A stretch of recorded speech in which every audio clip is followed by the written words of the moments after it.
Pierre Poilievre says trans women should not be allowed to use women's bathrooms or change rooms. Female spaces should be exclusively for females, not for biological males. Poilievre is the latest Conservative politician to weigh in on gender identity.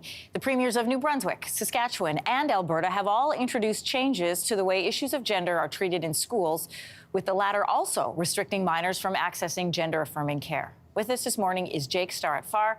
Jake is a board member of PFLAG Canada, chair of the Canadian Medical Association Patient Voice, a registered clinical social worker, and a member of the trans community. Welcome.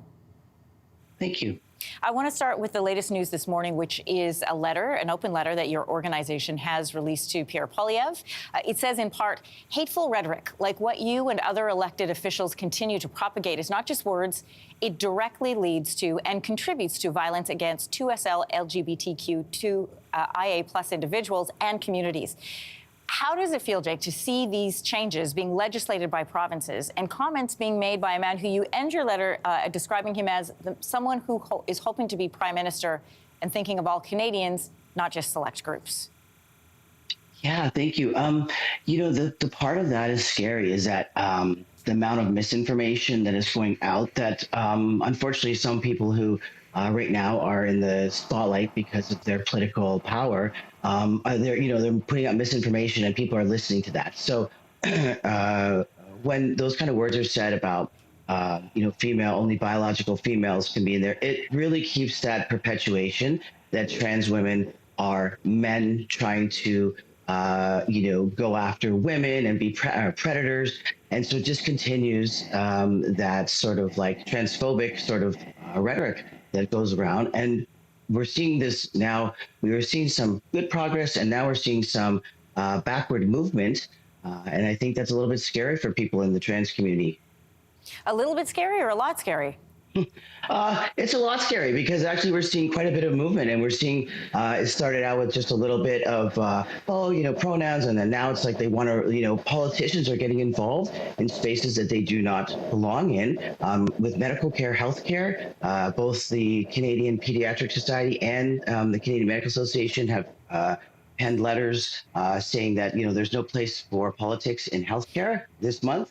So there is pushback from the Medical Association that actually knows what's going on. Yeah. And so I think when we have people who have the limelight and is saying these things, it's very scary for our community.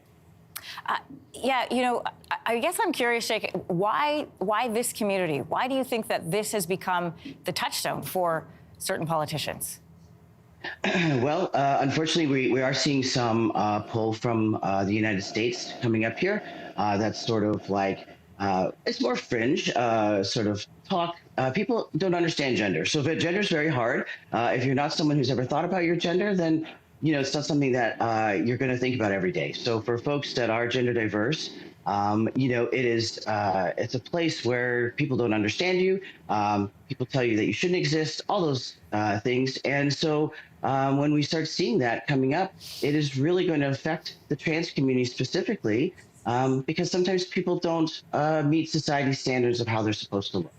Language is really important part of these public statements that are being made. You touched on the fact that some of the language is demonizing. I also want to talk about the language around protecting parents' rights. The word protect implies attack, right? So it says you have also said you support parental rights and protecting kids, but you refuse to listen to the very parents and kids that are affected by these discriminatory policies and legislations. Tell us more about that. Yeah, so, we know 2017, Canada passed Bill C-16, which put gender expression and gender identity into our Canadian human rights and our criminal code. And so, we have these rights that are protected. So I think the misinformation that they're giving is that they're using the guise of we're going to protect children. And what it is actually, they're actually removing parental rights because for the most part, youth are going to their doctors and places to get gender affirming care with their parents. And PFLAG and we absolutely are about having parents be with their children. It's not about excluding them. And so when these people that are in politics are talking about protecting children, what they're actually saying is we're going to say that the parents don't know what they're doing, and we're going to actually pull the parental rights for them to make decisions for their youth. Jake, there's so much more to talk on this topic, but we are out of time this morning. Thank you for coming on today. Yeah, thank you very much for having me. Hey, thanks for watching. If you liked this, be sure to subscribe here, or you can check out more Your Morning videos right here.